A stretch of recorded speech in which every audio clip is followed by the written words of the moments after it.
नमस्कार। आज के इस खास विश्लेषण में हम बात करने वाले हैं कुछ ऐसे पन्नों की जो इंसानी इतिहास को पूरी तरह से पलट कर रख देते हैं। हम समझेंगे कि कैसे अनसुनी चेतावनियां, चालाकी से रचे गए डिजिटल धोखे और हमारी असलियत को दर्ज करने के तरीके हमारे आज और कल को आकार देते हैं। तो चलिए बिना किसी देरी के इस बेहद दिलचस्प चर्चा की शुरुआत करते हैं। लेकिन आगे बढ़ने से पहले जरा इस एक सवाल पर गौर कीजिए। बचपन की कोई आम सी कहानी, एक साधारण सा इंटरनेट लॉगिन पेज और हमारे आधुनिक इतिहास की सबसे खौफनाक घटनाओं में से एक। भाई इन तीनों के बीच आखिर क्या कनेक्शन हो सकता है? सुनने में थोड़ा अजीब लग रहा है ना? लेकिन यकीन मानिए, इस विश्लेषण के खत्म होने तक ये पूरी की पूरी पहेली आपके सामने एकदम साफ हो जाएगी। चलिए उस बचपन की कहानी से ही शुरुआत करते हैं। भेड़िया आया, भेड़िया आया। याद है ना? हम सब ने ये कहानी सुनी है। इसका मैसेज बहुत ही सिंपल है। जब कोई समाज या कम्युनिटी बार बार झूठे अलर्ट सुनती है तो उसका जो भरोसा होता है ना, वो टूट जाता है। और फिर जब सच में भेड़िया सामने आ खड़ा होता है तो कोई मदद के लिए नहीं आता। चेतावनियों को हल्के में लेने का ये शायद सबसे क्लासिक उदाहरण है। खैर, वो तो थी एक कहानी, लेकिन नवंबर 2008 में जो चेतावनियां मिल रही थी वो कोई कहानी या मजाक बिल्कुल नहीं थी। वो एक बहुत ही खौफनाक, रोंगटे खड़े कर देने वाली जमीनी हकीकत की तरफ इशारा कर रही थी। एक ऐसा सच जिसने एक चलते फिरते मुस्कुराते शहर को खून के आंसुओं से रुला दिया। सेक्शन 1, वार्निंग्स इग्नोर्ड, यानी अनसुनी चेतावनियां। देखिए, ऐसा नहीं था कि किसी को कुछ भनक नहीं लगी थी। अलग अलग लेवल पर वार्निंग्स आ रही थी, लेकिन बदकिस्मती से दोनों ही जगह उन्हें इग्नोर कर दिया गया। एक तरफ थे कोलाबा के एक लोकल मछुआरे भरत तमोर। उन्होंने कुछ लड़कों को भारी भरकम बैग के साथ बड़ी ही संदिग्ध हालत में देखा। उन्होंने तुरंत पुलिस को बताया भी, लेकिन पुलिस ने उनकी बात को यूं ही टाल दिया। और दूसरी तरफ तो अमेरिका ने खुद अल हुसैनी नाम के उस जहाज के एकदम सटीक कोऑर्डिनेट्स भारतीय एजेंसियों को दे दिए थे, जिस पर ये आतंकी सवार होकर आ रहे थे। लेकिन वहां भी समय रहते कोई एक्शन नहीं लिया गया। जरा सोचिए, अगर इनमें से एक भी चेतावनी को सीरियसली लिया गया होता तो शायद आज हमारा इतिहास कुछ और ही होता। सेक्शन 2, धोखा और पहचान। अब जरा इस चीज पर ध्यान दीजिए। एक गूगल अकाउंट का लॉगिन पेज और उस पर मौजूद ये तमाम भाषाएं, अंग्रेजी, मराठी, हिंदी, उर्दू, अरबी। ये सिर्फ भाषाएं नहीं हैं, ये एक ग्लोबल फुटप्रिंट का बहुत बड़ा सबूत है। ये हमें साफ साफ दिखाता है कि आज के वक्त में ये जो आतंकवाद का जाल है ना, वो किसी एक देश के बॉर्डर तक सीमित नहीं है। ये एक पूरी तरह से ग्लोबल नेटवर्क बन चुका है, जहां दुनिया की किसी भी कोने में बैठकर तकनीक और भाषा का इस्तेमाल करके इतने बड़े ऑपरेशंस को अंजाम दिया जा रहा है। और इस धोखे, इस फरेब का सबसे बड़ा मोहरा था ये इंसान, दाऊद गिलानी, जिसने बड़ी ही चालाकी से अपनी पहचान ही बदल डाली। इस शख्स ने अपनी अमेरिकी मां की विरासत का पूरा फायदा उठाया और दाऊद गिलानी से बन गया डेविड कोलमैन हेडली, एक अमेरिकी पासपोर्ट और बिल्कुल विदेशियों जैसी शक्ल सूरत।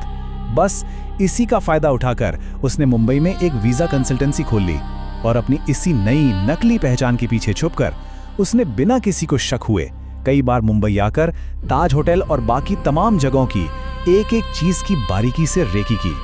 Section 3, the Mumbai attack begins. ये कोई आम हमला नहीं था। इसे अंजाम देने से पहले इन आतंकियों को जिस कदर तैयार किया गया था, वो सुनकर ही सहरन होने लगती है। इनकी ट्रेनिंग के 3 खौफनाक चरण थे: दौराए अम्मा, दौराए सूफा और दौराए खास। आपको जानकर हैरानी होगी कि तीसरे चरण में इन युवाओं को पहाड़ों पर ले जाकर पूरे 60 घंटों तक भूखा रखा गया और कड़ी ट्रेनिंग दी गई। उनके दिमाग को इस हद तक ब्रेन वॉश कर दिया गया, उनके अंदर इतना जहर भर दिया गया कि वो आंख बंद करके अपनी जान देने और बेकसूर लोगों की जान लेने के लिए पूरी तरह से तैयार हो चुके थे। और फिर आई 26 नवंबर की वो काली रात, जब ये मुंबई की सड़कों पर उतर आए। 10 भारी हथियारों से लैस आतंकी 2-2 की जोड़ियों में बट गए।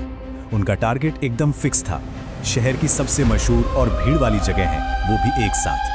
सीएसटी स्टेशन का तो हाल ये था कि कसाद और इस्माइल वहां ऐसी अंधाधुंध गोलियां बरसा रहे थे जैसे उनके लिए कोई असल जिंदगी नहीं बल्कि कोई वीडियो गेम चल रहा हो। लियोपोल्ड कैफे, ताज होटल, ओपेरॉय ट्राइडेंट, हर जगह मौत का तांडव शुरू हो गया। यहाँ तक कि नरीमन हाउस, जो कि एक यहूदी सेंटर था, उसे खास तौर पर इसलिए निशाना बनाया गया ताकि भारत और इजराइल के रिश्तों के बीच एक गहरी दरार डाली जा सके। Section 4, operation black tornado. अब जरा इस काउंटर अटैक यानी जवाबी कार्रवाई की टाइमलाइन को समझते हैं। 26 तारीख की शाम को हमला शुरू होता है। हालात कितने बेकाबू हो चुके थे इसका अंदाजा इसी बात से लगाया जा सकता है कि रात के 2 बजे ही नेवी के एलीट मार्कोस कमांडोज को वहां उतारना पड़ गया। सुबह के 5 बजते बजते एनएसजी कमांडोज भी मुंबई पहुंच गए और उन्होंने ओबेरॉय, ताज और नरीमन हाउस में मोर्चा संभाल लिया। सोचिए, आतंकियों के पास एकदम एडवांस हथियार थे और वो छुप छुप कर लगातार हमले कर रहे थे, एक के बाद एक। पूरे 60 घंटे तक ये भयानक एनकाउंटर चलता रहा। तब जाकर 29 नवंबर की सुबह 8 बजे ताज होटल को पूरी तरह से सुरक्षित डिक्लेयर किया गया। लेकिन इस पूरी जंग में हमारी फोर्सेस की जो अदम्य साहस की कहानियां सामने आईं, वो हमारे रोंगटे खड़े कर देती हैं। मेजर संदीप उन्नीकृष्णन के वो आखिरी शब्द भला कौन भूल सकता है? Don't come behind me, I will handle it, यानी मेरे पीछे मत आना, मैं संभाल लूंगा। उन्होंने अकेले ही उन सीढ़ियों पर चढ़कर उन आतंकियों पर डटकर सामना किया और अपनी टीम को बचाने के लिए अपना सर्वोच्च बलिदान दे दिया। और असिस्टेंट सब इंस्पेक्टर तुकाराम ओमले साहब, निहत्थे होकर उन्होंने अजमल कसाब की वो AK-47 पकड़ ली, अपने सीने पर 23 गोलियां खाईं, लेकिन उस आतंकी को जिंदा पकड़वाकर ही दम लिया। सैल्यूट है ऐसे जज्बे को। सेक्शन 5, द आफ्टरमैथ, हमले के बाद का मंजर। ये गहरा काला अंधकार और ये जो खामोशी है, ये उस गहरे शोक और उस दर्द का प्रतीक है जिसने उस वक्त सिर्फ मुंबई को ही नहीं बल्कि पूरी दुनिया को सुन्न कर दिया था। आइए कुछ पल के लिए उन सभी बेकसूर लोगों की याद में थोड़ा सा मौन रखते हैं जिन्होंने इस हमले में अपनी जान गंवा दी। 166, 166, ये सिर्फ एक नंबर नहीं है। इस एक नंबर के पीछे 166 अलग अलग जिंदगियां, परिवार और उनके सपने हमेशा के लिए खत्म हो गए। 300 से भी ज्यादा लोग इस हमले में बुरी तरह घायल हुए।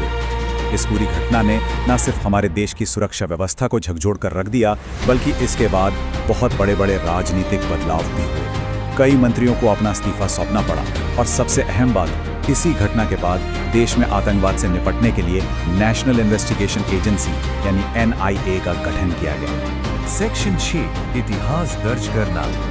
अगर हम सोर्स मटेरियल के नजरिए से देखें तो एक बड़ी ही दिलचस्प बात सामने आती है।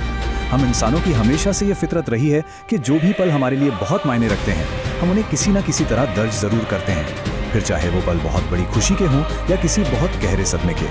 उदाहरण के तौर पर प्रथम विश्व युद्ध की खबर आने पर भीड़ में जश्न मनाते एडोल्फ हिटलर की वो बेहद दुर्लभ तस्वीर देखिए, या फिर 1972 में अपोलो 16 मिशन के दौरान एस्ट्रोनॉट चार्ल्स ड्यूक ने जो अपने परिवार की तस्वीर चांद की सतह पर छोड़ी थी, या इंसान के जरिए खींची गई वो दुनिया की सबसे पहली फोटो जिसे कैप्चर करने में ही पूरे 15 मिनट लग गए थे।